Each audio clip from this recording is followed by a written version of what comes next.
నమస్తే. నోవెల్ కాన్సెప్ట్‌కి స్వాగతం. నేను మీ అరణి పాకల్పాటి. అమ్మ బంగారు కల వింటున్నాం కదా. అరవింద వికాసులకు పెళ్లి జరగడం, అరవిందకు ఎంఎస్సిలో గోల్డ్ మెడల్ వస్తుంది. తను ఉద్యోగంలో చేరుతుంది. అరవిందకు పాప పుట్టడం, ఆ పాపకు సెరెబ్రల్ పాల్సీ ఉంది అని డాక్టర్ చెప్తుంది. ఆడపిల్ల, అందులోనూ సమస్యతో పుట్టింది అని భర్త, అత్తమామలు విచారం వ్యక్తం చేస్తారు. అరవింద పాపను తీసుకొని అత్తవారింటికి ఒక్కర్తే వస్తుంది. తన రాకను పెద్దగా పట్టించుకోరు. ఇక్కడి వరకు చెప్పుకున్నాం కదా. ఇక కథలోకి వెళ్తే, సాయంకాలం బ్యాంకు నుంచి వచ్చిన వికాస్ పలకరింపుగా బాగున్నావా అన్నాడు. బాగున్నాను. నన్ను పాపను తీసుకురావడానికి మీరొస్తారని ఎదురుచూశాను అంది. ఏదో పని హడావుడిలో రాలేకపోయాను. అయినా నువ్వు వచ్చేసావు కదా అంటూ బట్టలు మార్చుకొని డ్రాయింగ్ రూమ్లోకి వెళ్ళిపోయి టీవీ ముందు కూర్చున్నాడు. ఇంట్లో ఎవ్వరికీ తాను పాప ఉన్న ఫీలింగ్ లేకుండా ప్రవర్తిస్తున్నారు. ఇలాంటి నాన్ కోఆపరేషన్ మూమెంట్ ఎలా ఎదుర్కోవాలో అర్థం కాలేదు. కాలేజీ లీవ్ ముగిసిపోతుంది. తన కాలేజీలో జాయిన్ అవ్వాలి. పాపను ఎవరు చూస్తారు? ఎవరైనా ఆయా దొరికితే బాగుండును. తన ఫ్రెండ్స్కి ఫోన్ చేసింది. ఎవరైనా ఆయాను వెతకడంలో సహాయం చేస్తారేమో అని అడిగింది. అందరూ తనను డిస్కరేజ్ చేస్తూ మాట్లాడారు. ఒక్కళ్ళు ప్రోత్సాహంగా మాట్లాడలేదు. అసలు అన్నీ ఉన్న ఆడపిల్లకే ఈ రోజుల్లో దిక్కులేదు. ఈ రోజుల్లో అలాంటిది ఆ ఫ్రెండ్ మాట పూర్తి కాకుండానే ఫోన్ పెట్టేసింది అరవింద. కాత్యాయని ఫోన్ చేసింది. ఏం చేస్తున్నావమ్మా అంటూ. ఏం చేస్తాను, అంతా అయోమయంగా ఉందమ్మా. పాపను చూసుకునేందుకు ఎవరైనా దొరికితే నేను మళ్ళీ కాలేజీలో జాయిన్ అవుతాను. పోనీ ఉద్యోగం మానేయమ్మా. కొన్నాళ్ళు పాపను చూసుకో.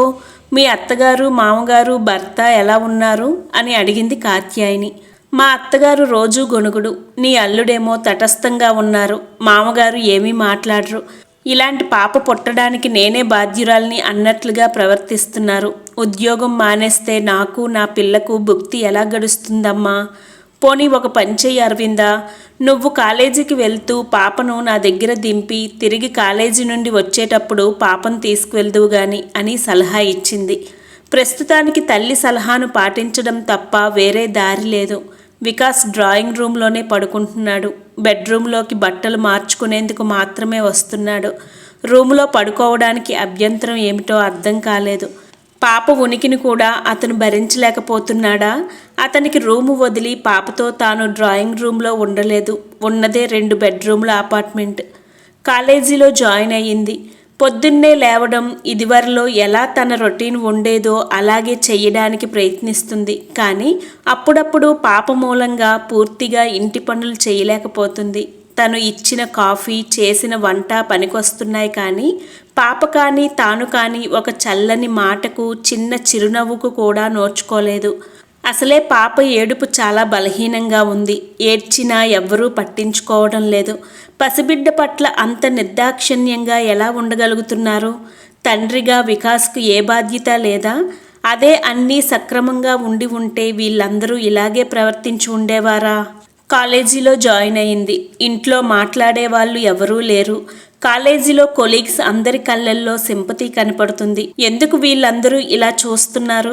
ఇంట్లో పరిస్థితి చూస్తే అలా ఉంది. అది తట్టుకోవడం కష్టంగా ఉంది. కాలేజీలో చూస్తే అందరి కళ్ళల్లో జాలి. ఏం తనొక్కరితేనా ప్రపంచంలో ఇలాంటి పిల్లకు తల్లి అయ్యింది? ఎందుకు అందరూ తనేదో పాపం చేస్తున్నట్లుగా చూస్తున్నారు? అవును, తనేదో పాపం చేసి ఉంటుంది. పుణ్యం కొద్దీ పురుషుడు, దానం కొద్దీ బిడ్డలు అన్నారు. తన పుణ్యం, దానం కూడా సరిగ్గా లేనట్లుగా ఉంది. చచా, ఏమిటిలాగా ఆలోచిస్తున్నాను? ఈరోజు నాకేమైంది? నేను ఇంత బేలగా మారిపోతున్నానేమిటి? ఇంత చదువుకున్న నేనే ఇలా అయిపోతే ఎలా? నేను ధైర్యం కోల్పోతే నా పాప గతేమిటి? లేదు, నేను ధైర్యం కోల్పోకూడదు. నా బంగారు తల్లిని ఒక విశిష్ట వ్యక్తిగా తీర్చిదిద్దాలి. అన్నీ సక్రమంగా ఉన్న పిల్లను తీర్చిదిద్దడం గొప్ప కాదు. ఇలాంటి పిల్లను తీర్చిదిద్ది సంఘంలో ఒక విశిష్ట వ్యక్తిగా నిలబెట్టి ఈ పాప కూడా మిగిలిన వాళ్లకు ఏమీ తీసిపోదని నిరూపించాలి.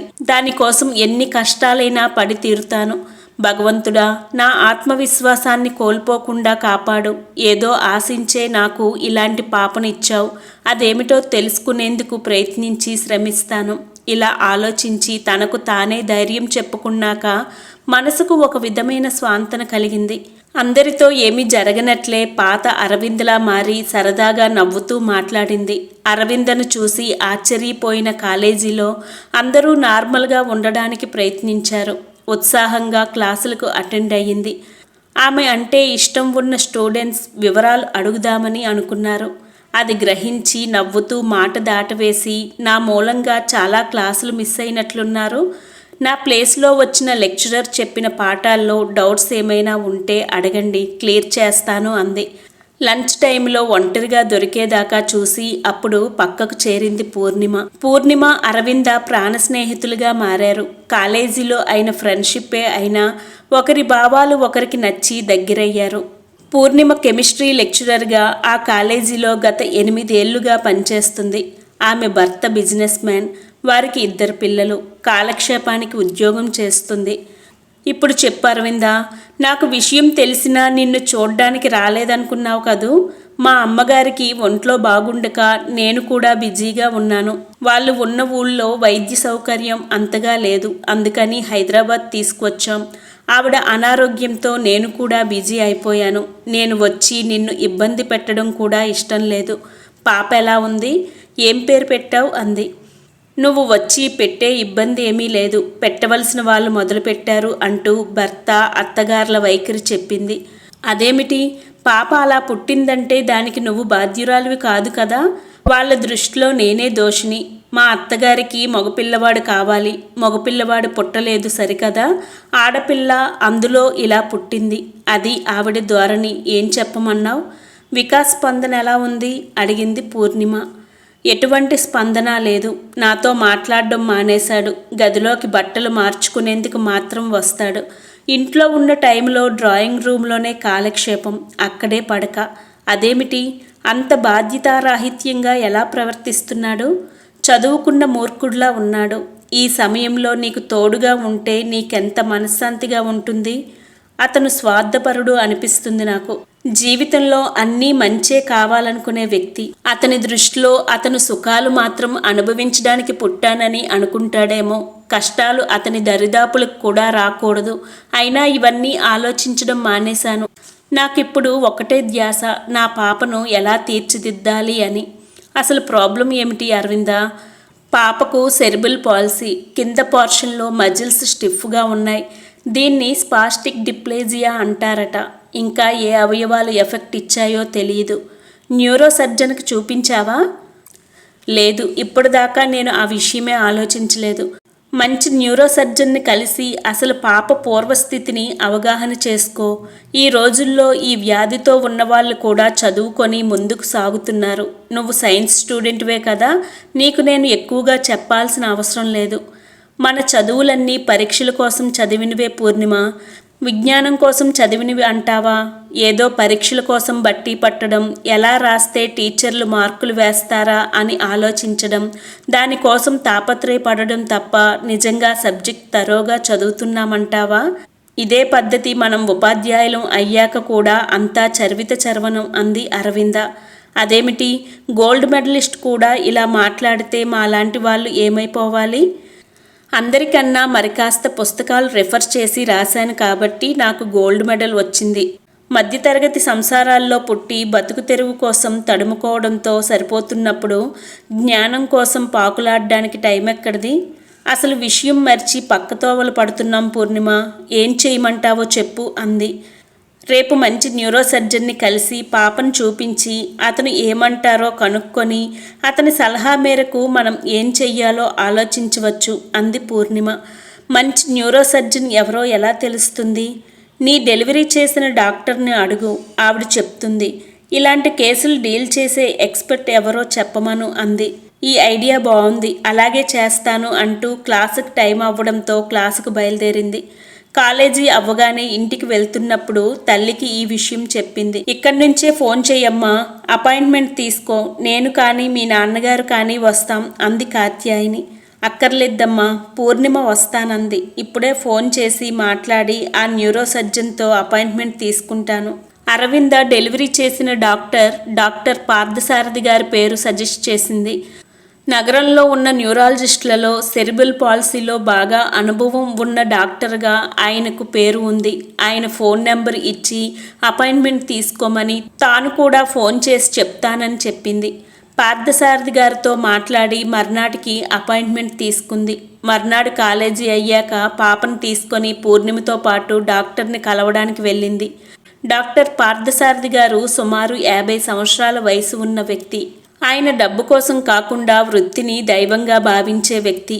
పాపతో లోపలికొచ్చిన అరవిందను నవ్వుతూ పలకరించారు. ఇప్పుడు చెప్పమ్మా అంటూ అరవిందను చూశారు. కూర్చోమని కుర్చీ ఆఫర్ చేశారు. అరవింద, పూర్ణిమ అక్కడ ఉన్న కుర్చీల్లో కూర్చున్నారు. అరవింద తన ఒళ్ళో ఉన్న పాపను చూపించింది. పాపకు సెరిబ్రల్ పాలసీ అన్నారు. దీని గురించి కొంచెం వివరంగా చెప్పండి డాక్టర్. మా ఇంటా వంట ఎవ్వరికీ ఇలాంటి పిల్లలు పుట్టలేదు. సెరిబ్రల్ పాలసీ అన్నది వంశానుగతంగా వచ్చే జబ్బు కానీ అంటురోగం కానీ కాదమ్మా. సెరిబ్రల్ అంటే మెదడు, పాలసీ అంటే మజిల్ వీక్నెస్. బ్రెయిన్ యొక్క ఔటర్ లేయర్ అంటే బయటి పొరను సెరిబ్రల్ కోర్టెక్స్ అంటారు. ఎప్పుడైతే ఈ పొర సరిగ్గా పనిచేయదో అప్పుడే మన మజిల్ మూమెంట్స్లో అవ్యవస్థ ఏర్పడుతుంది. ఒక్కొక్కసారి ఈ సెరిబ్రల్ కోర్టెక్స్ బిడ్డ తల్లి గర్భంలో ఉండగానే సరిగా పెరగదు. బ్రెయిన్కు సరిగ్గా ఆక్సిజన్ అందకపోయినా బిడ్డకు సెరిబ్రల్ పాలసీ వచ్చే అవకాశం ఉంది. ఇంకా చాలా కారణాలున్నాయి. బొడ్డుతాడు బిడ్డ మెడ చుట్టూ చుట్టుకున్నప్పుడు బిడ్డకు సరిగ్గా ఆక్సిజన్ అందదు. అలాగే ఫోర్సెప్స్ డెలివరీలో కూడా ఫోర్సెప్స్ సరిగ్గా వాడడం జరగకపోయినా కూడా సెరిబ్రల్ పాలసీ రావడానికి అవకాశాలున్నాయి. అలాగే బిడ్డ బ్రీచ్ పొజిషన్ ఉన్నప్పుడు కూడా. అందుకే ఈ మధ్యకాలంలో సిజరీన్స్ ఎక్కువ కావడానికి కారణం.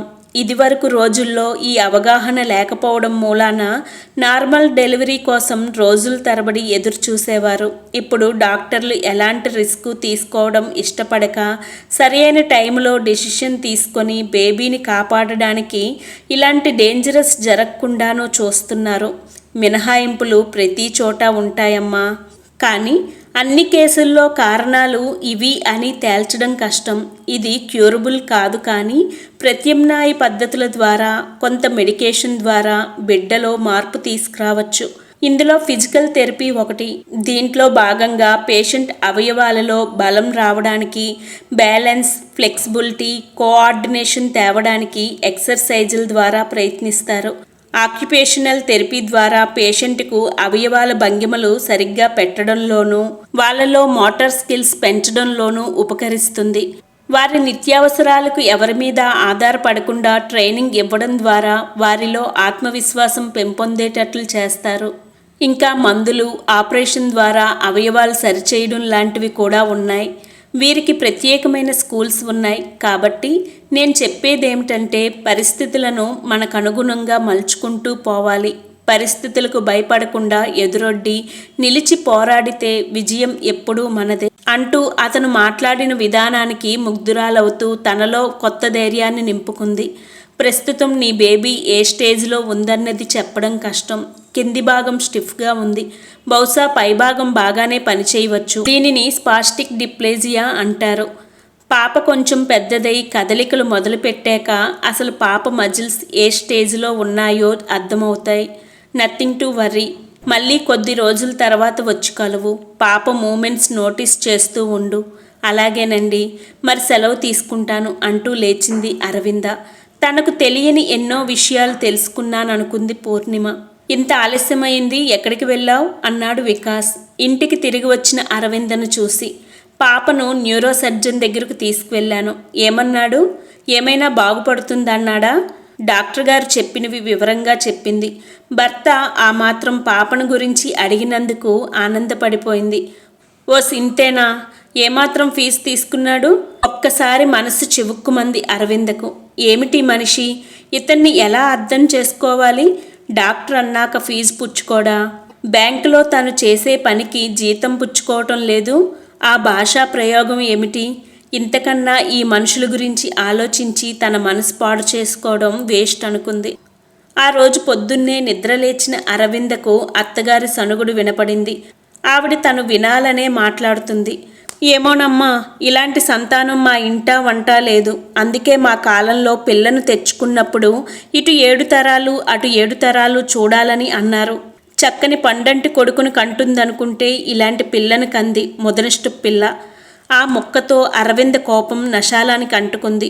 రూము నుంచి బయటికి వచ్చి పిల్లలు భగవంతుడితో సమానమంటారు, ఏమీ తెలియని అమాయకురాల్ని దాన్ని ముదనష్టపుది అని ఎందుకంటున్నారు? అత్తగారికే ఎదురు చెప్పేంత దానివయ్యావా? చేసింది చాలక ఇంకా ఎదురు తిరగడం కూడానా? అంది అరవింద అత్తగారు. నేనేం చేశాను? ఆడపిల్లను కనడంలో నాకన్నా మీ అబ్బాయి బాధ్యత ఎక్కువ ఉంది. ఇదివరకిట్లా ఆడదానిదే లోపం అనడానికి లేదు. సైన్స్ పరంగా ఆడ సంతానం కలగడానికి మగవాడే కారణం అని రుజువైంది. ఇంకా ఇలాంటి పిల్ల పుట్టడానికి కూడా నేను కారణభూతురాల్ని కాదు. పాపం అంటూ ఏమైనా చేస్తే మనం అందరం కలిసి చేసే ఉండాలి అంది. ఏం, మా అమ్మకే సమాధానం చెప్పేంత దానివయ్యావా? చదువుకున్నానని గర్వంతో విర్రవేగకు. ఎంత చదువుకున్నా సంస్కారం ఉండాలి, పెద్దవాళ్ళను గౌరవించాలి. మీ అమ్మా నాన్న ఇదేనా నేర్పారు? అంటూ వికాస్ రంగంలోకి దిగాడు. అతని తల్లి తనను తన పిల్లను అన్ని మాటలు అంటుంటే ఒక్క మాట కూడా మాట్లాడలేదు. తాను ఇచ్చిన సమాధానంలో సత్యం ఉందని తెలిసి కూడా తననే తప్పుబడుతున్నాడు భర్త. ఏ మనిషిని నమ్ముకొని తాను ఈ ఇంట అడుగు పెట్టిందో అతనే తనను నిర్లక్ష్యం చేస్తే తన ఉనికికి విలువేది? ఇన్ని రోజుల సహచర్యంలో ఏనాడైనా తను ఎక్కువ చదువుకున్నానని తన ప్రవర్తనలో వ్యక్తపరిచిందా? పాపను తీసుకొచ్చినప్పటి నుంచి అరవింద ఇంటి పనుల్లో ఎక్కువగా కలువు చేసుకోవడం మానేసింది. కొన్నాళ్ళు ఇదివరకట్లా చెయ్యాలని ప్రయత్నించినా చెయ్యలేకపోయింది. ఇదివరకు అన్నింటా తానే అయ్యి పనులు చెక్కపెట్టేది. ఇప్పుడు అవసరం మేరకు మాత్రమే పనులు చేస్తుంది.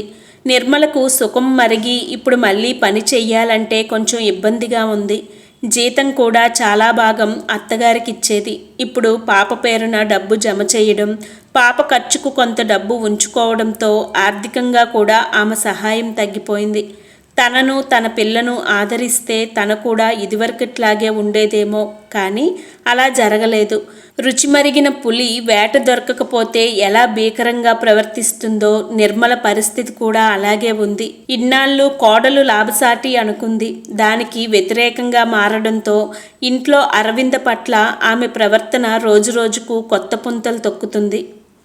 ఇలాంటి వాతావరణంలో ఒంటరిగా ఎన్నాళ్ళు పోరాడగలుగుతుంది?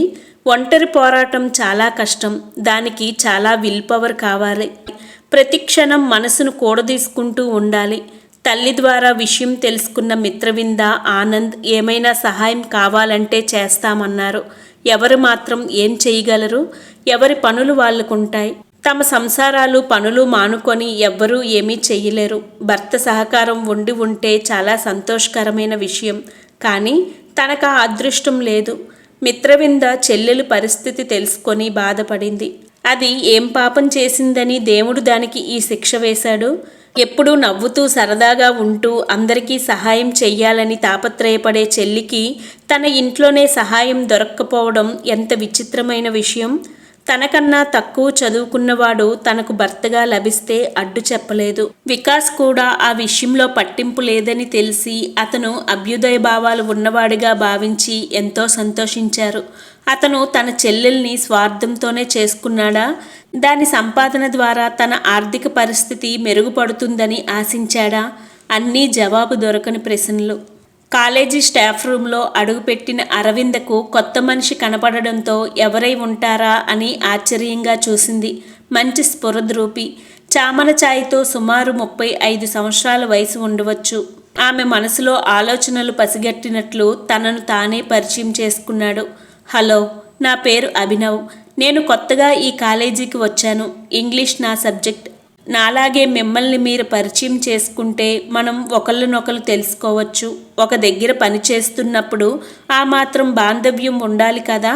అతని కలుపుగోలుతనానికి చాలా సంతోషం కలిగింది. తనను తాను పరిచయం చేసుకుంది. ఈ లోపల పూర్ణిమ కూడా వాళ్ళ దగ్గరకు చేరింది. పూర్ణిమ వచ్చిందంటే పౌర్ణిమ నాటి చంద్రుడిలోని చల్లదనాన్ని, ఆహ్లాదాన్ని అనుభవించవచ్చు. ఆమె ఉనికి ఆమె స్నేహితులకు మలయమారుతం, సార్థక నామధేయురాలు.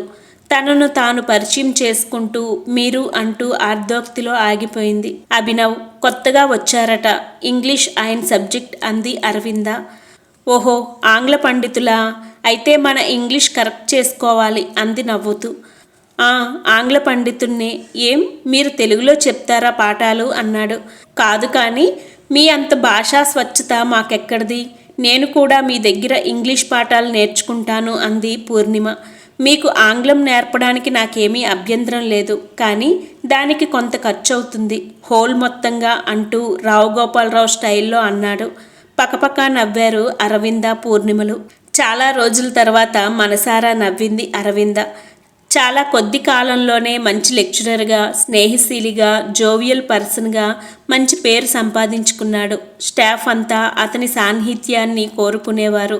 మనసారా నవ్వడం మనిషికి ఎంత అవసరమో అభినవ్ వచ్చాక తెలిసింది. ప్రతి మనిషికి రోజువారీ దినచర్యలో ఎన్నో చిక్కులు, సమస్యలతో వేడెక్కిన బుర్రకు హాయిగా కాసేపు నవ్వుకోవడం ఔషధం లాంటిది. ఇది గుర్తించి డాక్టర్ మదన్ కటారియా 1995లో బొంబాయిలో లాఫర్ క్లబ్ను స్థాపించారు. దాంపత్య జీవితంలోని మధురములు పొందాలన్నా, మానవ సంబంధాలు ఆరోగ్యంగా ఉండాలన్నా, మనిషి తాను ఒంటరినన్న భావం నుంచి బయటపడాలన్నా ఈ క్లబ్బులు ఎంతో దోహదం చేస్తాయి. బొంబాయిలో 5గురితో ప్రారంభించబడ్డ ఈ క్లబ్బు దేశవ్యాప్తంగా, అంతర్జాతీయంగా కూడా వృద్ధి చెందింది. యోగాకు ఎంత ప్రాముఖ్యత ఉందో ఈ క్లబ్బులకు అంత ప్రాముఖ్యత ఉంది. అర్ధరాత్రి తన మీద ఏదో పాకుతున్నట్లుగా అయితే ఉలిక్కిపడి లేచింది అరవింద. కళ్ళు విప్పి ఎదురుగా వికాసం చూసి ఆశ్చర్యపోయింది. నవ్వుతూ ప్రేమగా ఒళ్ళు తడుముతున్న అతన్ని చూడగానే అతను ఎందుకు వచ్చాడో అర్థమైంది. చాలా రోజులైంది కదా అన్నాడు వికాస్. అతని కళ్ళలోని కోరికను చూసి జుగుప్స కలిగింది. భారీగా ఈ అవసరానికి తను కావాలి. పాప పుట్టినప్పటి నుంచి తమ మధ్య దూరం పెరిగింది. అతనే పెంచాడు. ఇన్నాళ్ళు తమ మధ్య ఉన్నది అనురాగం అనుకొని భ్రమపడింది. కానీ ఇతను అవకాశవాది. జీవితంలో అన్నీ లాభాలే కావాలి, నష్టాలు భరించే మనస్తత్వం కాదు. అయినా సున్నితంగా నాకిష్టం లేదు అంటూ తిరస్కరించింది. ఏం, ప్రేమగా అడుగుతుంటే మొండికేస్తున్నావా? ఇది నా హక్కు, భారీగా నువ్వు తీర్చాలి అంటూ చెయ్యి వేయబోయాడు. అరవింద సహనం అద్దులు దాటింది. భర్తగా ఇదేనా మీ హక్కు? హక్కులే కానీ బాధ్యతలు లేవా? మీకు తెలుసో లేదో కానీ వికాస్ గారు, హక్కులు బాధ్యతలు నాణానికి 2 వైపులు, ఒకదానికొకటి అంటి పెట్టుకొని ఉంటాయి. హక్కుల గురించి మాట్లాడే వాళ్ళు బాధ్యతలు కూడా స్వీకరించాలి. బాధ్యతలు విస్మరించే వాళ్ళు హక్కుల గురించి మాట్లాడే అర్హత కోల్పోతారు. వికాస్ అహం దెబ్బతింది. విచక్షణా జ్ఞానం కోల్పోయాడు. బలవంతం చేస్తే ఏం చేస్తావు? నా దృష్టిలో ఇంకా కిందకి దిగజారుతారు. నేను అబలను కాను, సబలను అని నిరూపించాల్సి వస్తుంది అంటూ అతని కళ్ళలోకి సూటిగా చూసింది. ఏమనుకున్నాడో విసురుగా ఆ గదిలోంచి వెళ్ళిపోయాడు. ఒక్కసారిగా ఏడుపు ముంచుకు వచ్చేసింది. ఇలాంటి మనుషులు కూడా ఉంటారా? ఇన్నాళ్ళు అతను తన పట్ల చూపించింది ప్రేమ కాదా? తమ మధ్య అనురాగం పుట్టలేదా? లేక చచ్చిపోయిందా? తలగడలో మొహం దాచుకొని ఏడ్చింది. ఆమె కన్నీటిని తలగడ కన్నతల్లిలా తనలో ఇముడ్చుకుంది. ఎప్పుడు నిద్ర పట్టిందో, ఎప్పుడు తెల్లవారిందో తెలియదు. పాప ఏడుపుతో తెలివి వచ్చింది. పాపకు పాలిచ్చి పడుకోబెట్టింది. తెల్లవారాక ఇంటి వాతావరణంలో ఇంకా మార్పు వచ్చింది. వికాస్ అత్తగారిలోనూ విపరీత ధోరణులు చోటు చేసుకున్నాయి. టీ పెట్టుకుందామని వంటింట్లోకి వెళ్తే పాలు కనపడలేదు. పొద్దున్నే టీ తాగకపోతే తిక్కగా ఉంటుంది. అత్తగారిని అడిగింది పాలు ఎక్కడ ఉన్నాయి అని. మేం కాఫీ తాగాక మిగిలిన పాలు పెరుగు తోడు పెట్టేశాను, పాలు లేవు, నీకు కావాలంటే బయట నుంచి తెచ్చుకో అంది. అదేమిటి ఈ కొత్త పద్ధతి ఎప్పటి నుంచి? నువ్వు కొత్త పద్ధతులు మొదలుపెట్టినప్పటి నుంచే. అరవింద్కు అర్థమైంది. రాత్రి గదిలో జరిగిన గొడవ ఆవిడికి చేరిందని. వికాస్ చెప్పాడా లేక తనకున్న అనుమానం నిజమా అని. అరవింద్కు చాలా రోజుల నుంచి అనుమానం.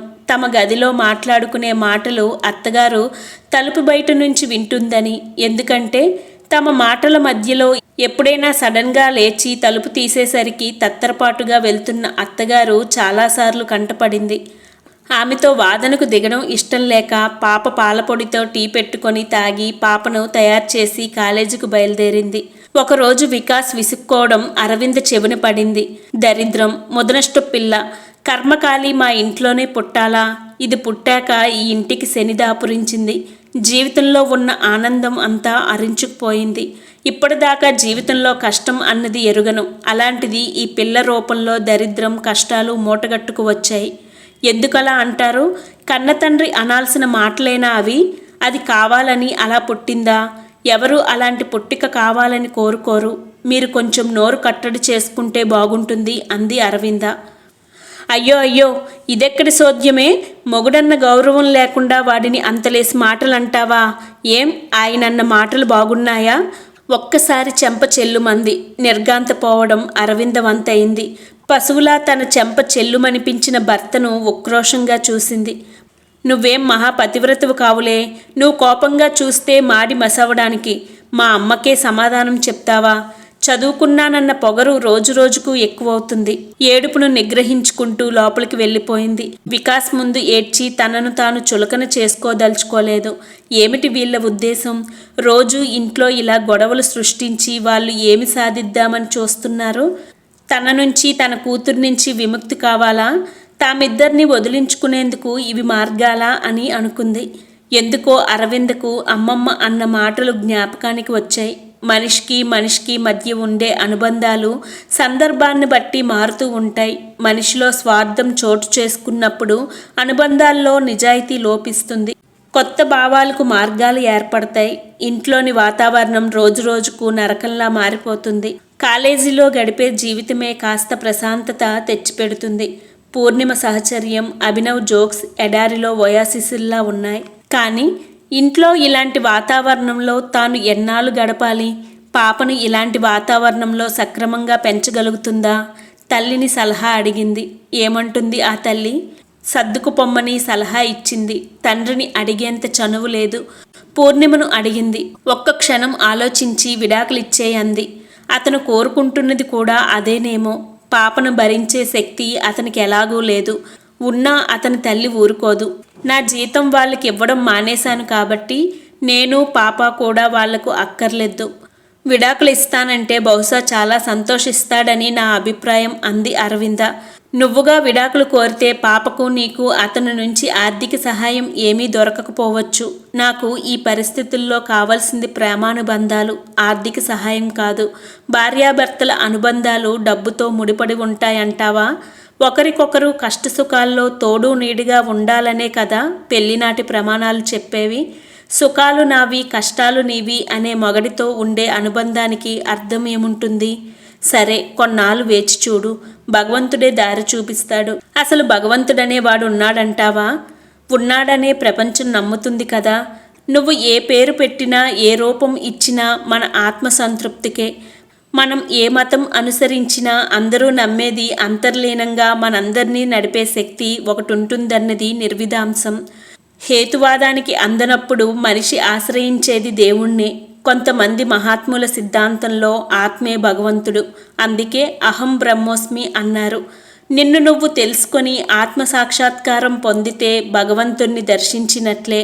భగవంతుడు ఉన్నాడా లేడా అన్నది ప్రశ్న కాదు, కానీ ఉన్నాడని నమ్మితే ఒక ప్రశాంతత. పాపపుణ్యాలన్నవి భగవంతుడి ఉనికితో ముడిపడి ఉన్నాయి. అవి ఉన్నాయనుకుంటేనే సగటు మనిషి పాపాలు చేయడానికి భయపడతాడు.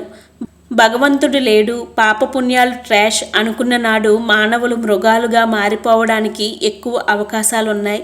భగవంతుడు, పాపభీతి అనేవి ఉండబట్టే కొన్ని మంచి పనులు జరుగుతున్నాయి. పాపాలు కడుక్కునే ఉద్దేశంతో మానవాళికి ఉపయోగపడే పనులు చేస్తున్నారు.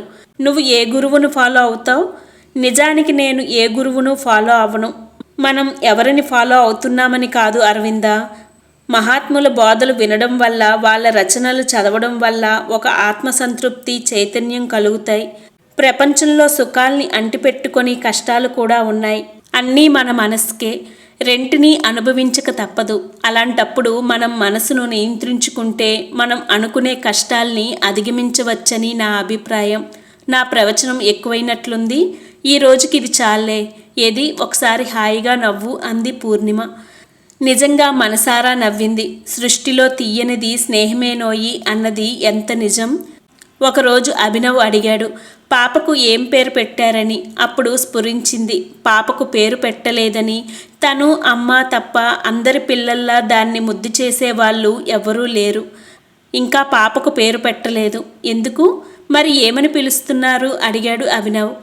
దాన్ని కన్నతల్లికి, ఆ కన్నతల్లిని కన్నతల్లికి తప్ప అది ఎవ్వరికీ పనికిరాని బిడ్డ. అందుకే దాన్ని పేరుతో పిలిచే అవసరం ఎవ్వరికీ లేదు. నేను అమ్మ పాప అని పిలుస్తాం. చక్కని పేరు పెట్టండి అరవింద. చలనం లేని వాటికే పేరు పెట్టి సంబోధిస్తాం కదా, అలాంటిది చలనం ఉన్న పాపకు పేరు లేకపోవడం ఏమిటి? అలాగే ఆలోచించి పాపకు చక్కని పేరు పెడతాను. మీకు కూడా ఏదైనా మంచి పేరు తడితే నాకు చెప్పండి అంది అరవింద. బజార్లో కావలసిన సరుకులు, పాపకు ఫ్రాకులు అన్నీ కొనుక్కొని ఇంటికి చేరేసరికి ఆలస్యమైంది. గుమ్మంలో అరవిందను చూసి, ఏమిటో ఈ తిరుగుళ్ళు, ఉద్యోగాల పేరిట ఊరంతా చుట్టుపెట్టి రావడం, ఇంటి పనులు పట్టించుకోకపోవడం మా కాలంలో మేము ఎరుగుమమ్మా. ఇలాంటివన్నీ ఏదో మొగుడు తెస్తే వండి పెట్టడం తప్ప, పిల్లల్ని చూసుకోవడం తప్ప ఇంకో ధ్యాస ఉండేది కాదు అంది నిర్మల. ఆవిడతో వాదనకు దిగే ఓపిక లేదు. పాపను పడుకోబెట్టి వంటింట్లోకి నడిచింది వంట చేయడానికి అరవింద. వంట చేస్తున్న కోడల్ని చూసి ఆశ్చర్యపోయినా వంట తప్పినందుకు ఆనందంగా వెళ్ళి డ్రాయింగ్ రూమ్లో కూర్చుంది. బ్యాంకు నుంచి వచ్చిన వికాస్ టీవీ చూస్తున్న తల్లిని చూసి ఆశ్చర్యపోయాడు. తల్లి పక్కన కూర్చుంటూ అడిగాడు, ఏమిటి విశేషం? వంట అయిపోయిందా అని. లేదు, మీ ఆవిడ చేస్తుంది. ఆశ్చర్యంగా ఉన్నా ఏం కొత్త మార్పులు వచ్చాయో చూద్దామని వంటింట్లోకి వెళ్ళాడు. కూనిరాగాలు తీస్తూ వంట చేస్తున్న అరవిందను చూసి వెనుతిరిగాడు. మీరు వచ్చేసారా? కాఫీ కల్పనా? ఏమిటి వింత? ఇవాళ అరవిందకి ఏమైంది? పాప ఏది అనుకుంటూ కావాలి అంటూ బట్టలు మార్చుకునేందుకు గదిలోకి వెళ్ళాడు. పాప మంచం మీద నిద్రపోతుంది. అరవింద ఆనందానికి కారణం తెలియటం లేదు. కాఫీ తెచ్చిన అరవిందతో అన్నాడు, కూర్చో, నీతో మాట్లాడాలి. వంట పూర్తి చేసి వస్తానండి, అప్పుడు మాట్లాడుకోవచ్చు. ఇవాళ మా కొలీగ్ ఒక అతను చెప్పాడు, డబ్బు పే చేస్తే ఇలాంటి పిల్లలను ఉంచుకునే ఆశ్రమాలు, స్కూళ్ళు ఉన్నాయట. అలాంటి దాంట్లో జాయిన్ చేస్తే మనం మళ్ళీ హాయిగా జీవితం గడపవచ్చు. భర్త ఏదో మంచి విషయం చెప్తాడనుకున్న అరవిందకు ఈ మాటతో నీరుగారిపోయింది. కన్నవాళ్ళం మనమే సరిగ్గా చూడలేకపోతే పరాయి వాళ్ళు ఎలా చూస్తారని అనుకున్నారు? డబ్బు కోసం చేసినా అందులో ప్రేమాభిమానాలు ఉంటాయంటారా? రేపు ఓపిక తగ్గిపోయాక మీ అమ్మా నాన్నగారులను వృద్ధాశ్రమానికి తరిమేస్తారా? ఈ మాటలకు అదిరిపడింది నిర్మల. అమ్మ బాబోయ్, నిజంగా కొడుకు అలా చేస్తే తమ గతేమిటి? నోర్మీ, అనవసరమైన మాటలు మాట్లాడుకు. నా తల్లిదండ్రులు నీ కూతురు ఒకటేనా? Correct your self. అది మీ కూతురు కూడాను. మీ తల్లిదండ్రులు మీకెంత ముఖ్యమో నా పాప కూడా నాకు అంతే ముఖ్యం. జాగ్రత్త. భార్య మీద చెయ్యెత్తడానికి లేచాడు. అతని నుంచి తప్పించుకొని గదిలోకి వెళ్ళి తలుపు వేసుకుంది. ఎందుకంత నిర్దయగా మాట్లాడతాడు? ఈ మనిషిలో మానవత్వం అన్నది లేదా?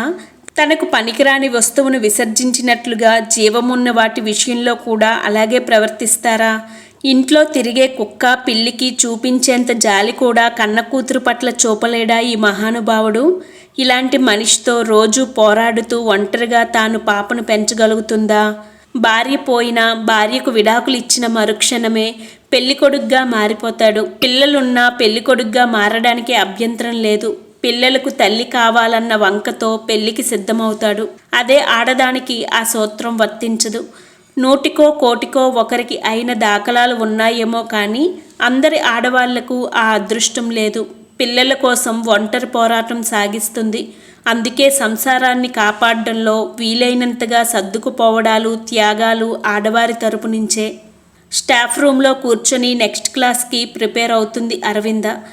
క్లాస్ ముగించుకొని వచ్చాడు అభినవ్. ఈ మధ్య కనపడడం లేదు, ఎక్కడికైనా వెళ్ళారా?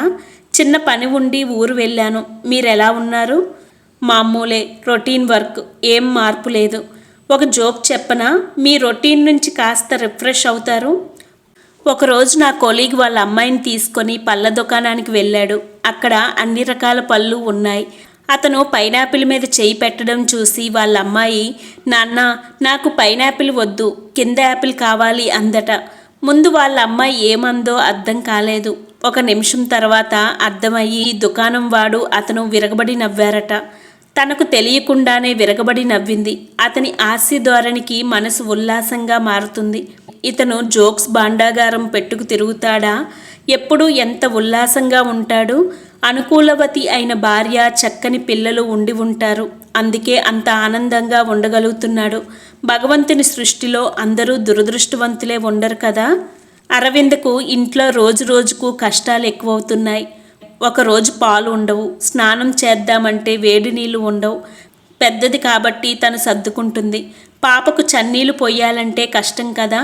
ఒక్కొక్కసారి పుట్టింట్లో అప్పచెప్పాక తల్లిని నీళ్లు పొయ్యమని చెప్పాల్సి వస్తుంది.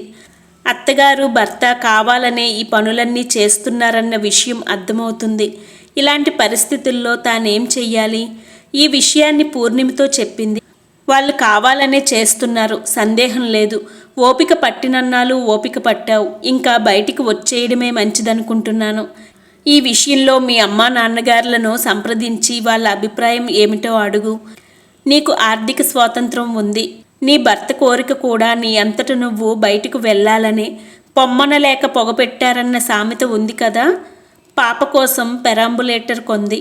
కాలేజీ నుంచి వచ్చాక రోజు దగ్గరలో ఉన్న పార్కుకు తీసుకువెళ్తుంది. ఎదుగుతున్న పాప చుట్టుపక్కల పరికించడం, నవ్వడం లాంటివి చేస్తుంది. పాప నవ్విన మొదటి రోజు ఆనందం పట్టలేకపోయింది. పాప కోసం ఏం కొన్నా ఇంట్లో ఏదో విధంగా రగడ జరుగుతుంది. పిల్లి మీద, ఎలక మీద పెట్టి తనను ఏదో ఒకటి అనడం పరిపాటి అయిపోయింది. తల్లి దగ్గర ఒకరోజు ఈ విషయాలు చెప్పి బాధపడింది. ఏం చెయ్యమంటావమ్మా అని అడిగిన కూతురుకు ఏం సలహా ఇవ్వాలో అర్థం కాలేదు. కూతురి అవస్థ చూసి ఆ నరకం ఇంకా అనుభవించమని చెప్పలేదు. సాంప్రదాయాలు జీర్ణించుకున్న మనిషిగా భర్తను వదిలేయమని చెప్పలేదు. తనకు తాను విడాకులు ఇస్తే భరణం ఇవ్వాల్సి వస్తుందని కూతురికి మనశ్శాంతి లేకుండా చేసి ఆమె విడాకులు కోరుకునేటట్లు చేస్తున్న అల్లుడి తెలివితేటలకు ఆశ్చర్యపోయింది. ప్రభాకర్ దగ్గర చెప్పుకొని బాధపడింది. ఈ సంబంధం కుదర్చడంలో తాము తొందరపడి పొరపాటు చేశారేమో అని బాధ వ్యక్తం చేసింది. ఏదో మంచి వాళ్ళనుకున్నాను, పిల్లవాడు బుద్ధిమంతుడు అనుకున్నాను.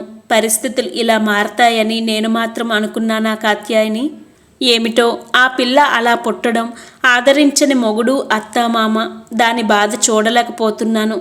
చదువుకున్నవాడు కదా. అలాంటప్పుడు పాప అలా పుట్టడానికి కారణం అరవిందే అన్నట్లు తల్లి మాటలకు వంతపాడడం ఇదెక్కడి సంస్కారం అండి? మనుషుల సంస్కారం సమస్య వచ్చినప్పుడు, కష్టాలు వచ్చినప్పుడు బయటపడుతుంది. చదువుతో పాటు సంస్కారం కూడా ఉంటుందని భ్రమపడతాం, కానీ ఇలా జరుగుతుందని మనం మాత్రం అనుకున్నామా? తక్కువ చదువుకున్న వాడికి ఇచ్చి మనం పొరపాటు చేశామేమో. బాగా చదువుకుని ఉంటే అతని ఆలోచన విధానంలో కొంచెం మార్పు ఉండేదేమో. పిచ్చిదానా, సంస్కారానికి డిగ్రీలు కొలమానాలు కావు. సంస్కారం అన్నది వాళ్ళ తల్లిదండ్రులు పుట్టి పెరిగిన వాతావరణం మీద ఆధారపడి ఉంటుంది. పిల్లల్లో సంస్కారం రావాలంటే తల్లిదండ్రుల పాత్ర చాలా ఉంటుంది. చుట్టుప్రక్కల పరిస్థితులను అవగాహన చేసుకోవడానికి, సమస్యల్ని పరిష్కరించుకోవడానికి మనం వాళ్ళ మనసుల్లో మంచి పునాది వేస్తే వాళ్ళ మార్గం సుగమం అవుతుంది. ఎక్కడో నూటికి కోటికి ఒకరు దీనికి భిన్నంగా ఉంటారు. పంకంలోంచి వచ్చే పద్మంలాగా. అరవిందకు ఏం సలహా ఇవ్వాలో అర్థం కావడం లేదు. మనమున్నామని చెప్పి ఆ నరకం నుంచి బయటికి రమ్మందామా అని అడిగింది కాత్యాయని. పోనీ నేను ఒకసారి వెళ్ళి వాళ్ళతో మాట్లాడి చూడనా అన్నాడు ప్రభాకర్. ఆ పని చెయ్యండి, ఏమంటారో చూద్దాం. ప్రభాకర్ మాటలకు కూడా వాళ్ళల్లో ఏ మార్పు లేదు. వియ్యంకుడు నాదేం లేదు, నా కొడుకు నా భార్యల ఇష్టం అంటూ తప్పించుకున్నాడు. వికాస్తో మాట్లాడబోతుంటే వియ్యపురాలు అందుకుంది. వాడేం మాట్లాడతాడండి? మీ అమ్మాయికి చాలా పొగరు. మొగుడన్నా అత్తగారన్నా లక్ష్యం లేదు. ఏదో సాంప్రదాయం గల కుటుంబం కదా అని కట్నం కూడా లేకుండా ఈ పెళ్లి చేసుకున్నాం. మా అమ్మాయి మొగుడిని, అత్తగారిని గౌరవించదంటే నేను నమ్మను. అంటే మేము అబద్ధం చెప్తున్నామనా? ఆ మాట నేను అనలేదు. నీ అభిప్రాయం చెప్పు వికాస్ అంటూ అల్లుడి వైపు తిరిగాడు. ఆ అవిటి పిల్లను నేను భరించలేనండి.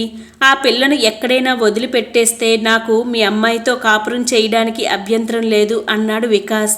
అతనన్న మాటలకు ఒక విధమైన జుగుప్స కలిగిన కార్యవాదుల ఖడ్గవాదుల అన్న సూక్తి జ్ఞాపకం వచ్చి, అదేమిటి బాబు అలా అంటావు? కన్నతల్లి బిడ్డను ఎలా వదిలివేస్తుంది? ఆ పిల్ల నీకు కూడా కూతురవుతుంది కదా, అలా ఎలా అనగలుగుతున్నావు?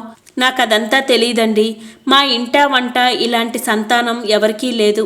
మీ ఇంట్లో ఎవరికైనా ఉన్నారేమో, నేను మాత్రం ఆ పిల్లను భరించలేను అన్నాడు నిర్మోహమాటంగా. మా ఇంటా వంట కూడా నాకు తెలుసున్నంతలో ఎవ్వరూ ఇలా లేరు. అయినా నువ్వు అంత మూర్ఖంగా మాట్లాడితే ఎలాగ నాయనా అన్నాడు ప్రభాకర్. అవ్వా, అల్లుణ్ణి పట్టుకొని మూర్ఖుడంటావా అంటూ కయ్యమని లేచింది నిర్మల. ఇంకా ఏం మాట్లాడితే ఏం గొడవలు వస్తాయో అని అప్పటిదాకా శ్రోతగా ఉన్న అరవింద తండ్రిని రెక్కపట్టుకొని, లేవండి నాన్న, మీరు వెళ్ళండి, ఇంకా రాద్ధాంతాలు వద్దు అని లేవదీసింది. వాళ్ళు కావాలనే మూర్ఖంగా ప్రవర్తిస్తున్నారన్న విషయం విశదమైంది. వాళ్ళు అవకాశవాదులు. ప్రపంచంలో వాళ్లకు అన్నీ మంచివే కావాలి, పనికిరానివి చెడ్డవి వాళ్లకు వద్దు. అప్పుడు అరవింద అందమైనది, చదువుకున్నది, భవిష్యత్తులో సంపాదించగలది కాబట్టి కట్నం లేకుండా పెళ్లి చేసుకున్నారు.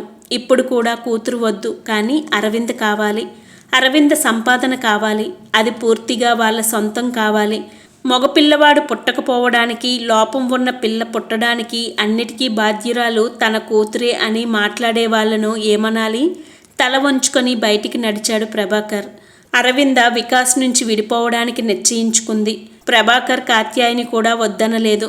రోజు కూతురు పడుతున్న నరకం కన్నా విడిపోవడం మంచిదనుకున్నారు. లోకం కోసం భయపడ్డంలో అర్థం లేదు. లోకులు పలు కాకులు అన్న మాటను విస్మరించడానికి లేదు. ధైర్యవంతుల్ని ఎవరూ ఏమీ చెయ్యలేరు. పిరికివాడిని తరిమి కొడుతుంది. ప్రభాకర్ కాత్యాయని ఎంత చెప్పినా అరవింద వేరే ఇల్లు తీసుకుని ఉండడం మొదలుపెట్టింది. అభినవ్, పూర్ణిమ మానసికంగా ధైర్యంగా ఉండడానికి తోడ్పడుతున్నారు.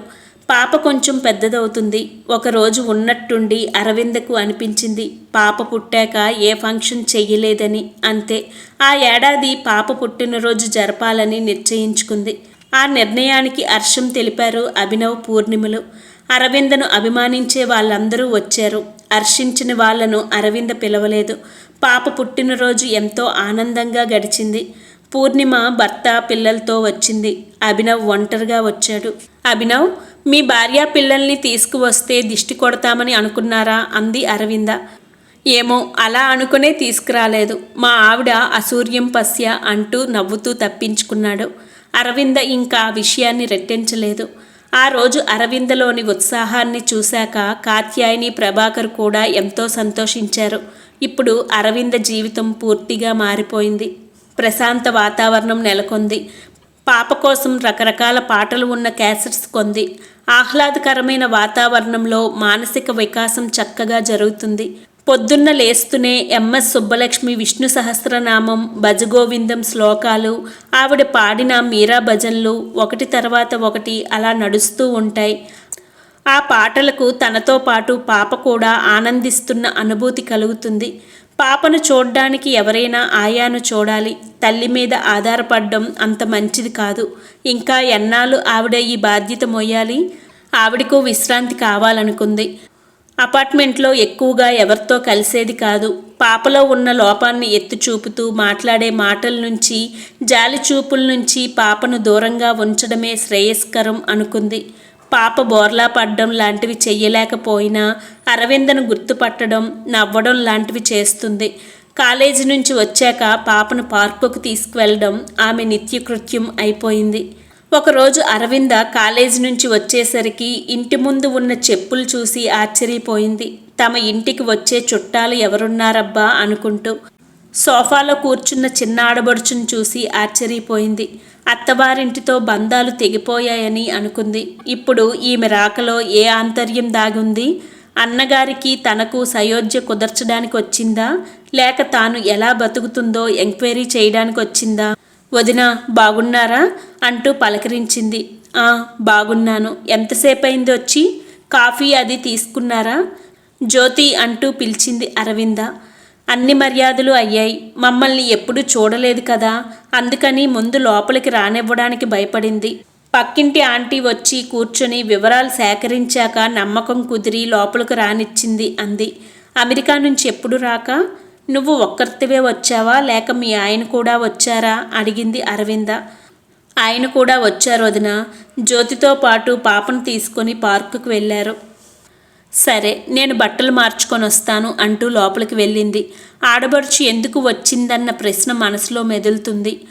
అరవింద చిన్న ఆడబడుచు పేరు పేరిందేవి, పెద్ద ఆడబడుచు పేరు నాయనమ్మ పేరు కాంతమ్మ అని పెట్టారు. ఆమె తెలివిగా తన పేరు కాంతిగా మార్చుకుంది.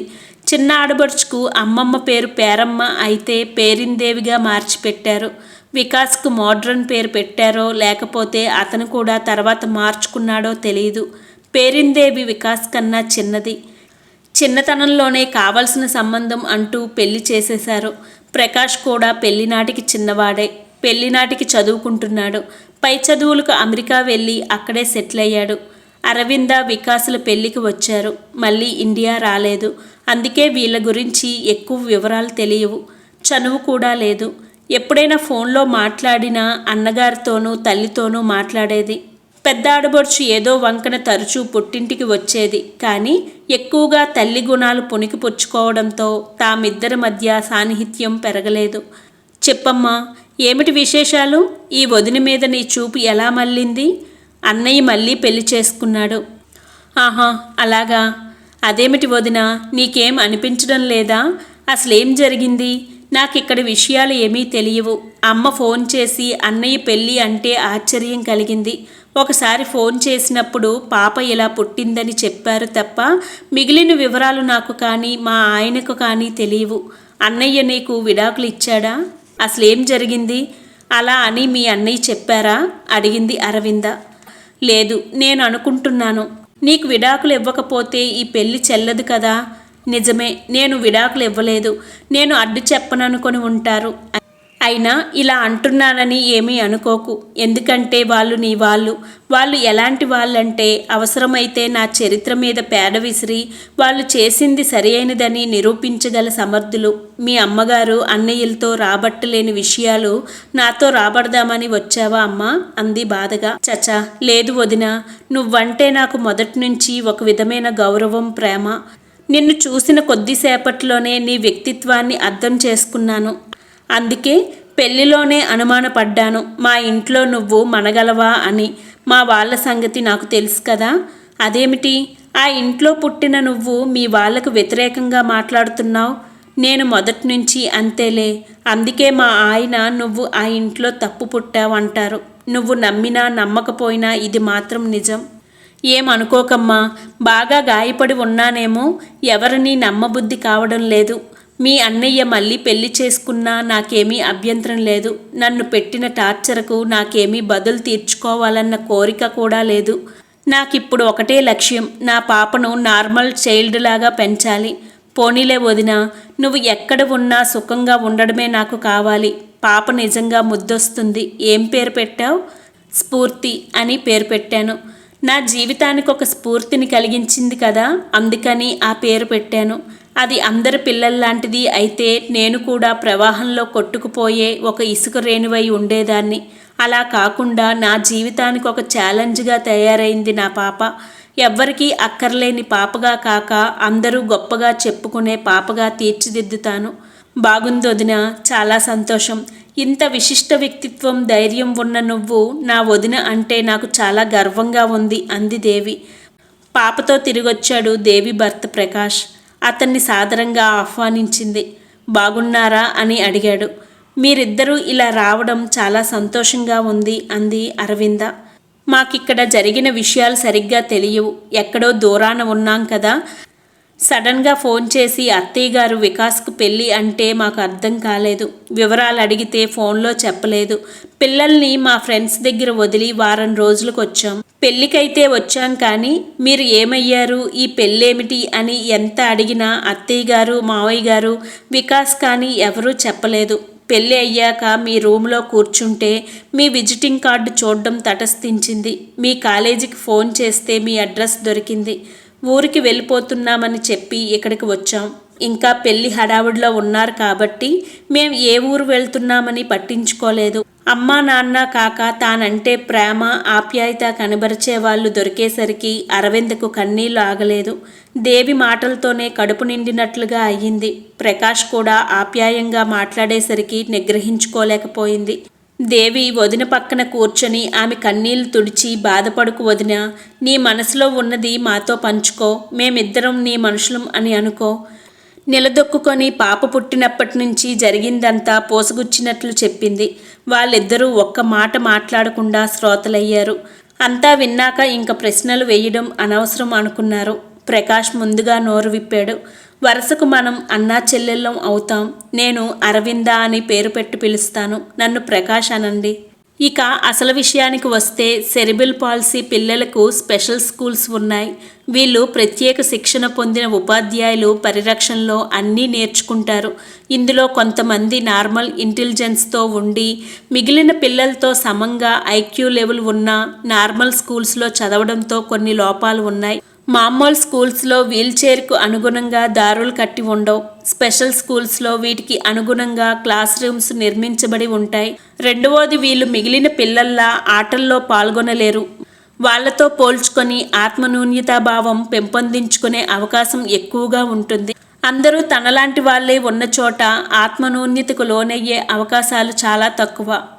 వయసులో ఎదిగాక వాళ్ళు కూడా ఏదో చేయగలరు అని ధీమా వచ్చినప్పుడు ఆత్మస్థైర్యం అదే వస్తుంది. ఆ స్టేజ్కి వచ్చేదాకా తల్లిగా మీ బాధ్యత చాలా ఉంది. సెరిబ్రల్ పాలసీతో ఉండే పిల్లలకు ఢిల్లీ, ముంబై, కలకత్తా లాంటి మేజర్ సిటీస్లో ఉన్నాయి. బహుశా హైదరాబాద్లో కూడా ఉండి ఉండవచ్చు.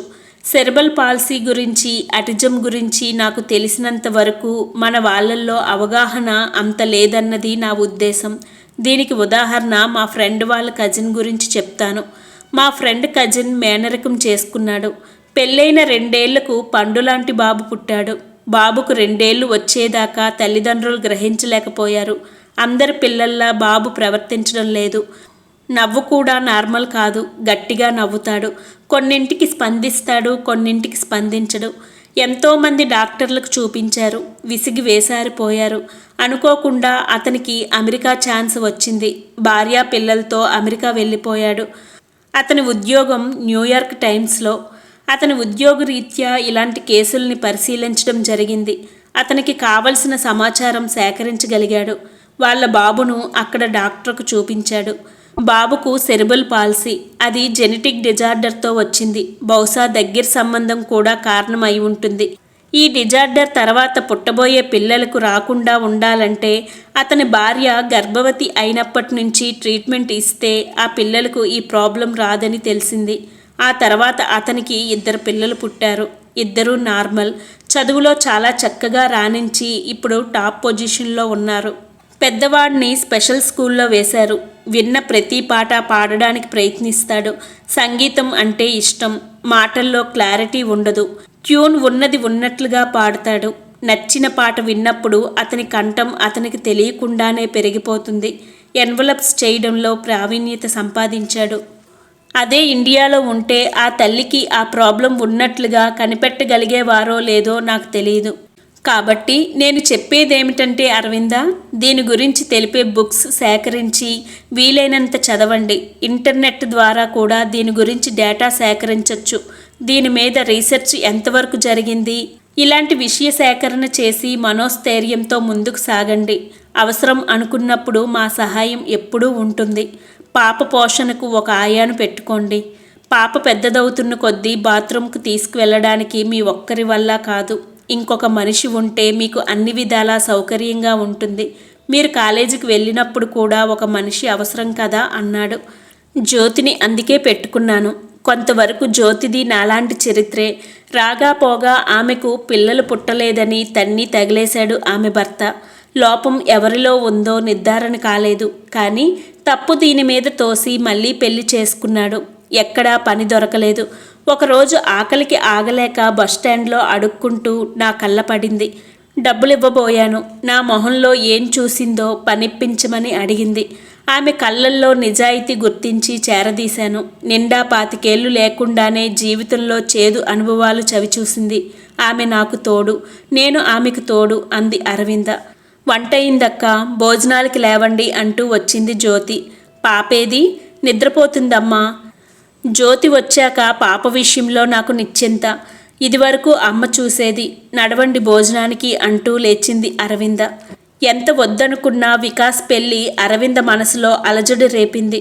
100 ఏళ్లు చల్లగా కలిసి బ్రతుకుతామని చేసిన ప్రమాణాలు నీటి మీద మూటల్లా తేలిపోయాయి. అతను మర్చిపోయినట్లుగా ఆ వివాహ బంధాన్ని ఆమె మర్చిపోలేకపోతుంది.